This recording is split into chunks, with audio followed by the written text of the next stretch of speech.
What differences and changes have you noticed in the graffiti you see in the bathrooms or around campus? Well, what I do see in the change in the graffiti in the bathrooms is that a lot of people are starting to write a lot of derogative things on the stalls. I mean, you usually see like somebody writing like, hey, I was here 2013 or I was here, 1989. But now people are writing like a little bit more derogative things, and I think that it's done raised to a level where you got to kind of like think about what you're writing because people are using the bathroom and what they see is going to also take in context of how they feel. So, in that aspect, it's getting a little bit worse than what I've ever seen before. Okay, so that would continue with how do you feel about the drawings or statements that you see or read? Well, to me, about the drawings and statements that I read, I mean, like I said, since I work here and I am a custodian, part of cleaning up is that I just think it's unfair because it's just like judging somebody. You're writing things that are derogative. So when I see that, it makes me think about, wow, we have a person here that's really talking this trash, and writing this trash on our stall. So it makes me feel like, that is very, very disrespectful. So I don't like it. What do you think motivates them to do so? Well, all kind of things motivate everybody to do all kind of things. Of course, we live in America. We have the choice to have the freedom of speech and do things, but at the same time, we also got to think about how we act. So, what motivates people, I think, to do these things, I've been here a long time, is that if there's something wrong with in their life, like the home standing, if they haven't been raised right, or they come there mad about something. A lot of people, when they get mad, they want to show expression. When you're young, you want to show some type of an expression to make your point be felt.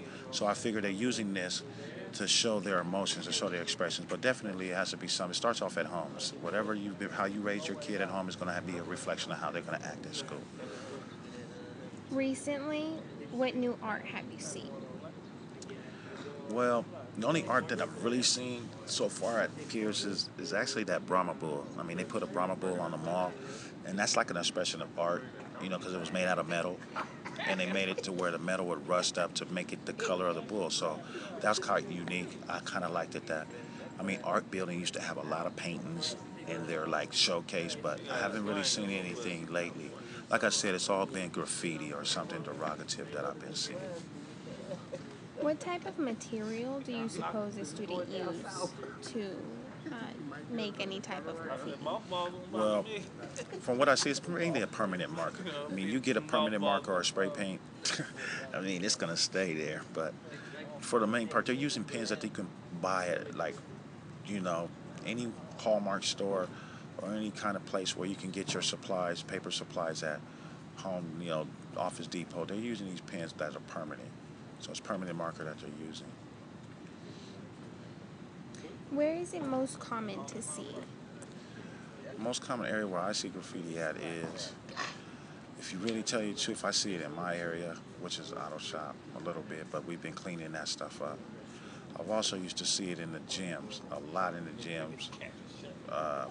You see it in those shower stalls in the gyms. You see it a lot in there. The men's and women's gym got a lot of graffiti. You also see it in classrooms a lot, but it's mainly on desks. People will write pictures and things on the desk, so when people sit down there, they're looking at what they're looking at. So yeah, it's mainly in these areas where I see a lot of graffiti. Have you ever caught someone in the act? No, unfortunately, I never caught anybody like spraying graffiti or doing graffiti. They have security here, so they're supposed to be up on that. Like a lot of times I'll be working and it's already there. So it's my job to like clean it up, get rid of it before anybody else sees it. But unfortunately, when they use permanent markers, it's hard to get off. So in that aspect, I haven't caught anybody. I really don't see it that much until it's there. It's like these guys, that's their whole thing, is to put it out there before you see them, before you catch them, before, they actually see the plaque or whatever they did. It's about getting away with it and not being seen so you can see it later. It's like one minute you'll see something that wasn't there, next minute you come and like, damn, somebody put something, just spray painted something right here. So that's just how fast it happens. Oh. Mm-hmm.